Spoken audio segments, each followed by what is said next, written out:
Hi, I'm Ken Oakes with Oakes Daylilies. We get a lot of questions about what to do when your daylilies finish blooming to just kind of tidy them up. So that's what we're going to talk about in this video, and so we'll give you some suggestions, so stay tuned.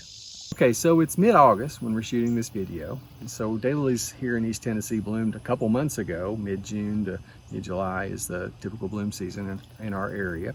So this is a couple months, after they bloomed, and this is what daylilies look like in our area in mid-August. So if you see here on some of the leaves, they've got yellow tips and, maybe some yellow and brown on there. And this is normal. This is just what they look like.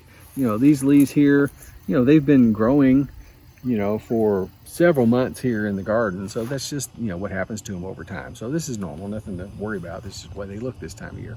So I'm going to show you some things we might do to just tidy this up, make it look a little nicer, for the rest of the season. Now, you don't have to do anything.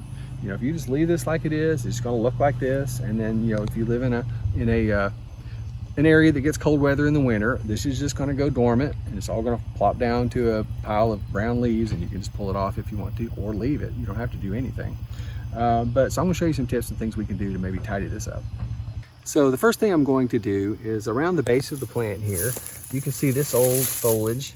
And this is normal for daylilies, and this is just because this foliage has probably been here since February or March in our area, and it just pulls right away just like that. So real easy to pull away, and that just kind of cleans it up around the base, so that's just a real simple thing you can do just to start making them look a little bit tidier.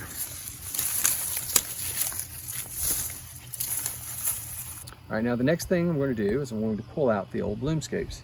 And I say pull out because most of the time, not always, but they'll just pull out just like this, right? Now, if they don't pull out like this, then you can certainly get clippers and clip them. But especially if it's been a while since these bloomed, so these are going to pull out easier. If you do this closer to when they bloom, you may have to clip them. But these are just going to pull out really easy, so I'm just going to pull all of these out, and then we'll take a look.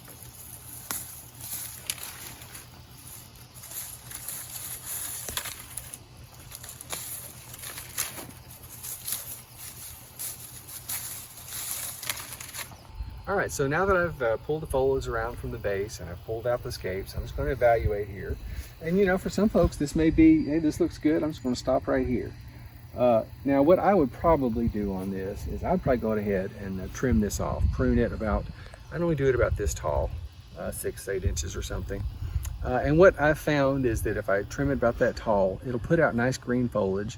And if you keep it well watered, within just a few weeks, it'll put out, like I said, nice green foliage that'll last on until frost in our area.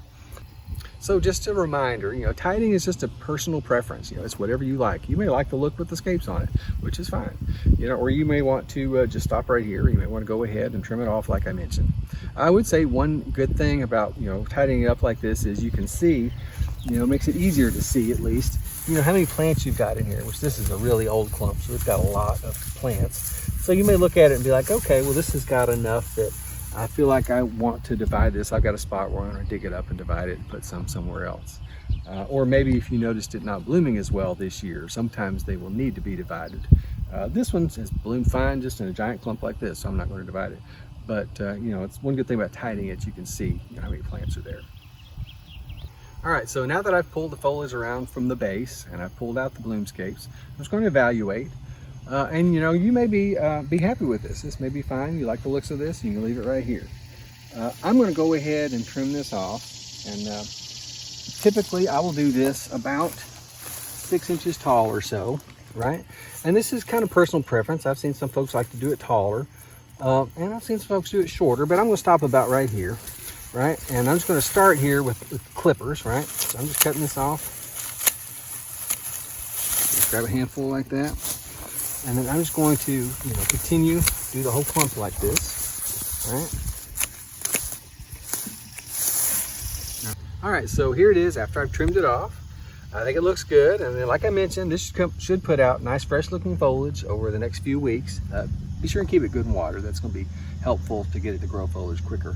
And then that will look good until frost. And then, in our area, we're in zone 6, 7. Everything pretty much goes dormant, so it'll all turn brown. And then I'd typically just leave it. You could rake it away if you wanted to. But that's what I'm doing, here after bloom season to, prune this. All right, so that's all I was going to talk about today, just about tidying up your daylilies. If you have any questions about that, we'd love to hear from you. You can put it in the comments below. I also mentioned, dividing your daylilies. Fall is a great time to do that, spring as well. But we've got a video about that. You might want to check that out. If you've got any other questions, we've grown daylilies for over 40 years. We love to talk about all things daylilies. You can put those below, or our contact information is on the website. Thanks for watching.